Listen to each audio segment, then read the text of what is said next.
And our word for today on this Monday of the 28th week in Ordinary Time, this Monday, October the 14th, our word for today is freedom. Freedom, our word for today. And here to talk about it, Father Mark Davis. Good morning, Father. Good morning, David. Good morning, Ron. How are you guys? Wonderful. Doing great. How are you? Good. I was wondering if I could be free to be able to share. Did you talk about the Catholic Club fundraiser? No. So the Catholic Club's been around forever, downtown Toledo, and more recently they've become a really high-level daycare center and family center for especially families in need, all in that area. And their annual fundraiser is Toledo's Got Talent.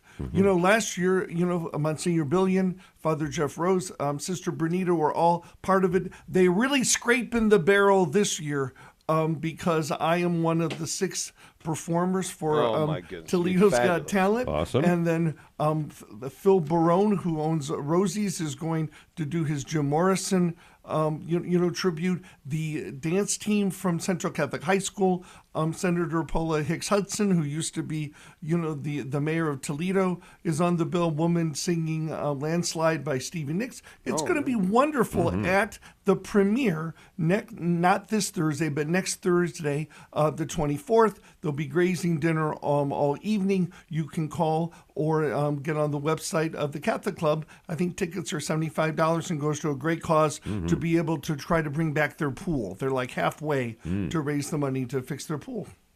I love that. You know who met at the Catholic Club, Father? Who? Ron Finn and his wife. That's right. Both working at the Catholic Club. That was my first job. I worked there for 7 years and met my wife down there. Oh, I mean, again, wonderful. It's not funded by the diocese, but just a wonderful Catholic institution. So please pray for them and the success of their event. Love it. Absolutely love it. Freedom. So there were 3 men that were captured, and they were to be executed by firing squad. And they're all just thinking about how can we get our freedom, right? So the first one was brought forward, and they were all ready to shoot him. They went 1, 2, and all of a sudden he just shouts, "Avalanche!" And they all drop it. They all lower their guns and they're looking around, and he hops over the fence to freedom. So, all right. So the next one gets up and okay, well, I can do the same thing. And so once again, they go 1, 2, and he yells, "Earthquake!" And they all drop their guns. These guys weren't real bright. They're all looking around. He jumps over the wall to freedom. And the third guy is getting the pattern in his mind. Okay, some kind of disaster. And they go 1, 2, he goes, "Fire!" Oh, no. Oh, that's ridiculous. Oh, that's funny. That's great. That's good stuff. Fire.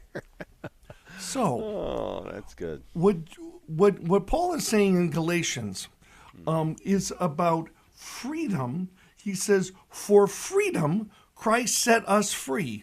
Again, remember, Jesus is a spiritual teacher. He is God, so he's leading us to freedom from the slavery of things of this world, especially, those things that Bishop Robert Barron always quotes Aquinas, right? The things that keep us from God, the things that enslave us and keep us from the living God, right? Wealth and pleasure and power, prestige, status, right? And so Paul says, "For freedom, Christ set us free, so stand firm and do not submit again to the yoke of slavery."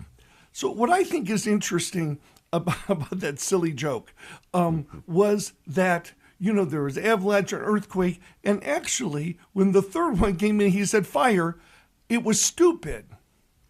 See, it didn't work. It got him shot. It didn't work. It didn't get him freedom. It actually got him killed. And so now if we think and remember that of all of his titles, Satan is also called the father of lies. So the things, that are in our head oftentimes to help us escape what we don't want to do or to be able to think that it's giving us freedom actually does not, because the things that are not of God look good. Remember, Lucifer means light. Remember? They look good, but they just aren't. Which reminds me of my favorite. I think it's my favorite definition and origin of a word in my entire 64 years.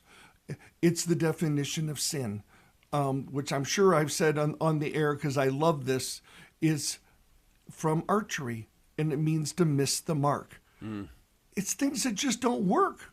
You know, they're yelling fire instead of another disaster, right? It doesn't work. So God calls us to freedom.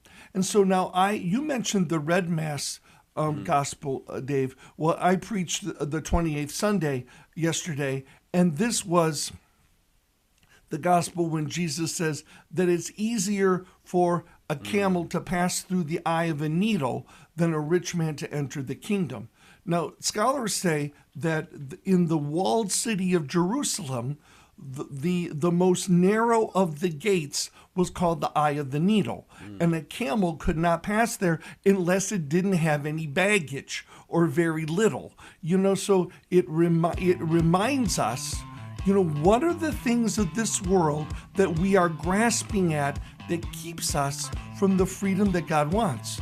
And then Aquinas says, are we overly attached to wealth or pleasure, you know, or the power and the status that we have, or the honor from other people? What are those things that we're afraid of? Gosh, I really want to be able to welcome this person. I really want to forgive this person. I really want to be more generous, but other people are not going to like me, or I'm going to lose something.